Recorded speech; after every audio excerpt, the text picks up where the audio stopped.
Rivers dropping back, getting rushed, throwing deep, looking for Gates, deflected, caught, touchdown, San Diego! Antonio Gates on a deflection off of Ron Parker. You've got to be kidding! That is the dulcet tones of the man who is sitting next to me right now, the radio voice, the play-by-play voice of the San Diego Chargers.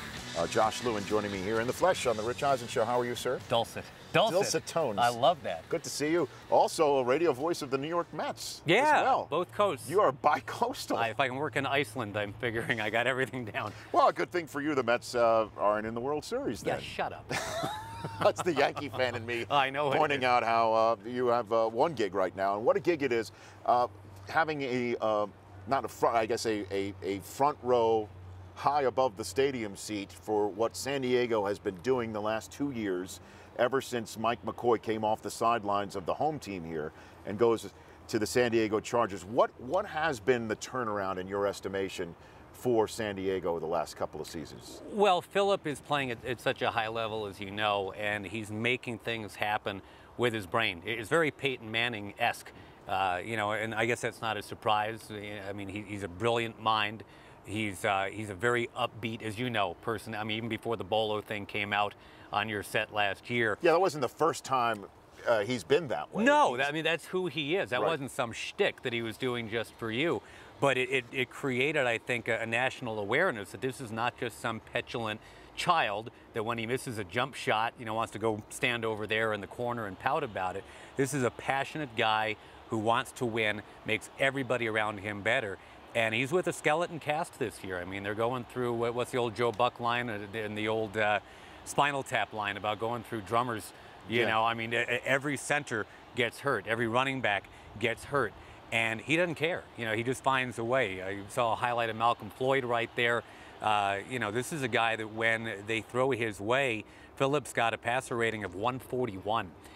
You know, you want to take away Keenan Allen, Malcolm Floyd will beat you. You want to take away Malcolm Floyd, then I don't know, Antonio Gates might get you. He has been as good as ever, Gates, this year. And it's funny, you know, I mean, we talk about the Chargers and I guess expectations. They've always kind of been not even a sleeping giant. You know, I mean, they're the only team in sports that I know of where their logo is in the shape of a frown.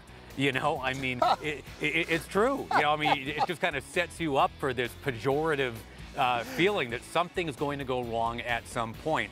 And Philip kind of injects that new wave of enthusiasm that, you know what, even though it doesn't look good, even though nobody thinks we got a shot, don't worry about it, guys.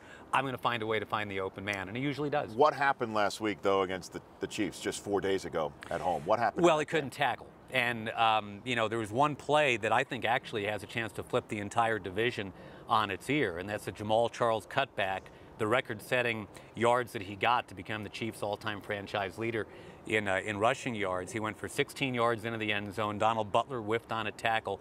He zigzags in, Charles does, into the end zone. Brandon Flowers pops him at the goal line, knocks himself out. So not only does Charles get the Chiefs a lead in that game that they're able to maintain, and now the Chiefs think that they got something, and they do, but Brandon Flowers knocks himself out of that game and this one tonight. That one jump cut that Jamal Charles made to get past Donald Butler and into the end zone is essentially, potentially, a two-game swing in the AFC West. And that's the fascinating thing about this sport to me, is that, you know, you go through all these machinations of what you want to have happen. You script this play and that play, you scheme this and you scheme that. And one little jump cut from Jamal Charles out of nowhere gets Kansas City right back in the race and gets San Diego fans saying, uh-oh. And it's also got him in a concussion protocol midweek, sort of an odd scenario where he was stayed in the game, and the staff said he showed no signs of concussions, but he said on the radio just on Tuesday that lights were buzzing around him, buzzing in his eyes, and he decided to stay in there and say, let's go. So now he, as you could see him going into the end zone, this is the aforementioned that pop. right there, yeah. So you see that Charles is in a concussion protocol midweek with the Rams coming into town and then the Jets coming into town right after that. And instead of him being 2-4, They're 3-3 Right. going into that stretch, and 5-3 might be the Chargers' record by the end of the night. And interestingly enough, after their next game is in Miami, correct? After that, there's a bye. So that's just one game in 23 days after tonight for San Diego. It's unprecedented NFL scheduling. It's never happened that a team has had one game in 23 days. Now, the Chargers are so banged up, you can make the argument very happily, well, thank God. You know, I mean, they really need to rest. Manti Te'o's been out for 6 weeks. Ryan Matthews has been out for 5. They need to get those guys back. You know, the concussion twins of Flowers and Donald Brown need to get healthy. But this is the game tonight that means quite a bit. You know, I mean, you're unhealthy right freaking now. And, you know, it's wonderful that you've got the chance to only play once in 23 days coming up and get everybody healthy. But meantime, you got to go into a knife fight with a spork tonight, you know. And now, that stated, the Chargers have always found a way when the circumstances are dire. And then to your point about Phillip Rivers and how a high tide raises all ships. I mean, he finds a way to get everybody believing. Wouldn't surprise me at all if against these odds they came in here tonight and won this game. 6-2 is a bigger difference than 5-3, though. I mean, if they are 6-2 after tonight, sending Denver to 5-2, they would be a half game above them with a game already in hand, having beaten them. Right. Then Peyton Manning's got to come into their house in December and win that game. Yeah. And then they're 6-2. So even if every other division leader, the rest of the AFC wins, that would be the same record as them. They lose. They're 5-3.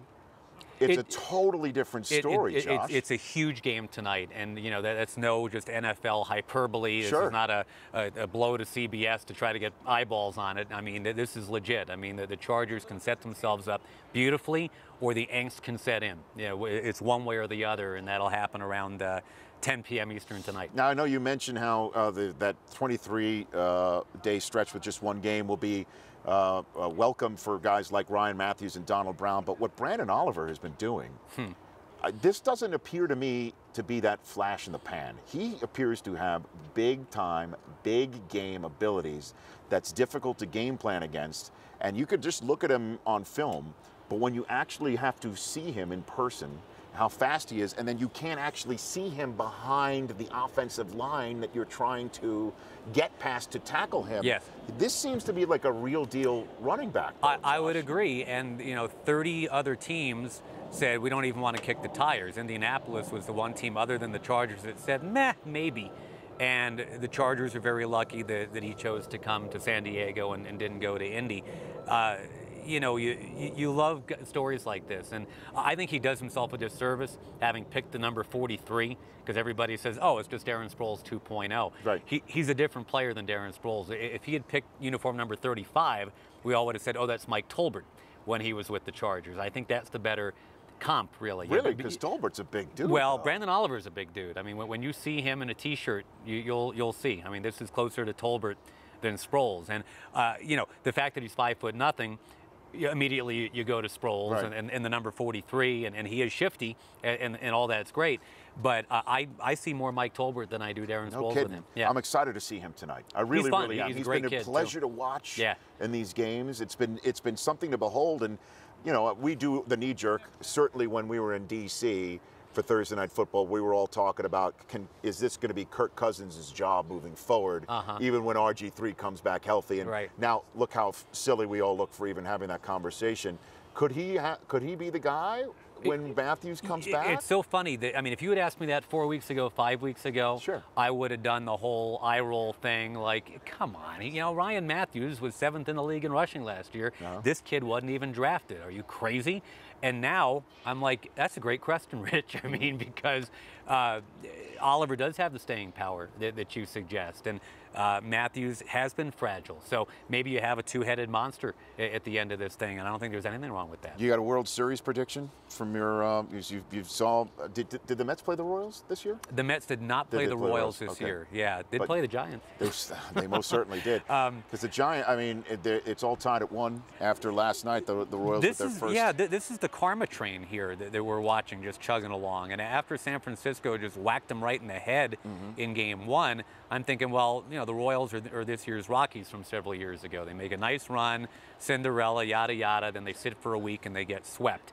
Last night made me change my mind a little bit. Their bullpen is something. Oh, it's incredible. It's ridiculous. They all throw 100 miles an hour, and that's the new wave right now. Find a bunch of guys, and the Cardinals started this. Those bastard people. So who do you think wins it when it's all said and done? Well, I still think the Giants do. I think they got a little too much, but now it wouldn't surprise me at all if the Royals somehow found a way. Yeah, now home field advantage switches to San Francisco. Good to see you. Have Good a great to see cast you, buddy. tonight. Thank Have a great cast tonight. Come up and have a bite to eat. Oh God, I will.